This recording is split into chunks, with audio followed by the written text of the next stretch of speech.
عوام میں جو غصہ ہے وہ اس بات کا ہے کہ ہندوستان کے عوام کو بھی یہ سمجھنا ہوگا، ہندوستان کے لوگوں کو یہ سمجھنا ہوگا کہ کشمیر کا مسئلہ جو ہے ایک ریالٹی ہے، اس ریالٹی کو ایڈریس کرنا ہے۔ ہاؤس اریسٹ سے، ڈیٹینشن سے، کرفیو سے کب تک آپ اس آواز کو دبائیں گے؟ آج نہیں تو کل یہ آواز ابھرے گی۔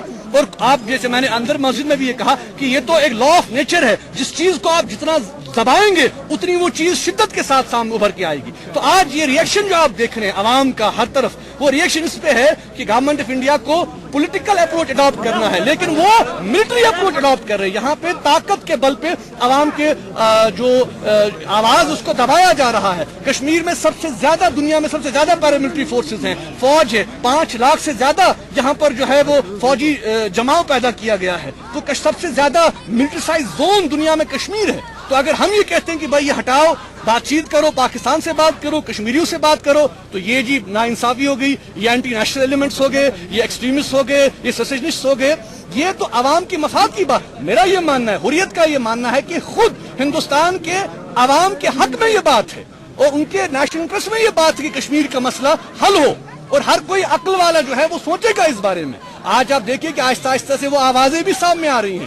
آج ہندوستان کے سابقہ جو یہ ہوم منسٹر ہیں چدمبرم صاحب، وہ بھی یہ کہہ رہے ہیں کہ شاید ناانصافی ہوئی ہے۔ تو یہ بہت سے لوگ یہ کہتے ہیں، ہر کشمیری یہ کہتا ہے کہ افضل گورو کے معاملے میں، مقبول بٹ کے معاملے میں ناانصافی ہوئی، ان کے ساتھ انصاف نہیں ہوا۔ اس کو اگر یہ کوئی کہتا ہے تو اس پہ جو ہے قدغنیں لگائی دی جاتی ہیں، اس کو اینٹی نیشنل قرار دیا جاتا ہے۔ تو یہاں پر ہمارا فریڈم آف ایکسپریشن ہے، ہم یہ مانتے ہیں، ہم یہ بار بار، میں ہر جمعہ کو یہ کہتا ہوں، کشمیر ڈسپیوٹ ہے، کشمیر مسئلہ ہے، اسے حل کرنا ہے، تو ہم پر بھی سیڈیشن کے چارج لگا دیجئے، ہر کشمیری پہ سیڈیشن کے چارج لگا دیجئے۔ یہ کب تک چلے گا یہ سلسلہ؟ ہندوستان کو یہ بات سمجھنی ہے، اور خاص کر بی جے پی کو، کہ طاقت کے بل پر اور فوجی قوت کے بل پر جتنا وہ کشمیریوں کو دبانے کی کوشش کریں گے، کشمیری اتنا ہی ریزسٹنس کے ساتھ آگے چلیں گے۔ دیکھتے ہیں کہ سیڈیشن چارجز میں ہمارے عبدالرحمن گیلانی کو کس طرح بک کیا گیا، کنہیا کمار کو کس طرح بک کیا گیا۔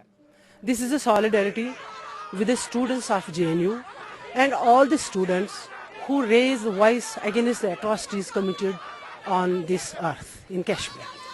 This is really unfortunate that intolerance in India, which is growing fastly, they are not allowing the democratic voices to come forward.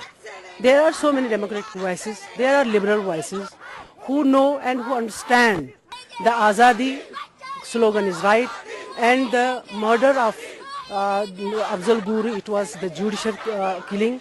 They have themselves discussed on their different channels. So at present our students are facing harassment in hostels, in their apartments where they are residing, and they are not safe. This working class is not safe. This business class is not safe in India. So in recent times, this intolerance which is growing fastly in India, they have affected the Muslims in India as well, but they have affected Kashmir very seriously.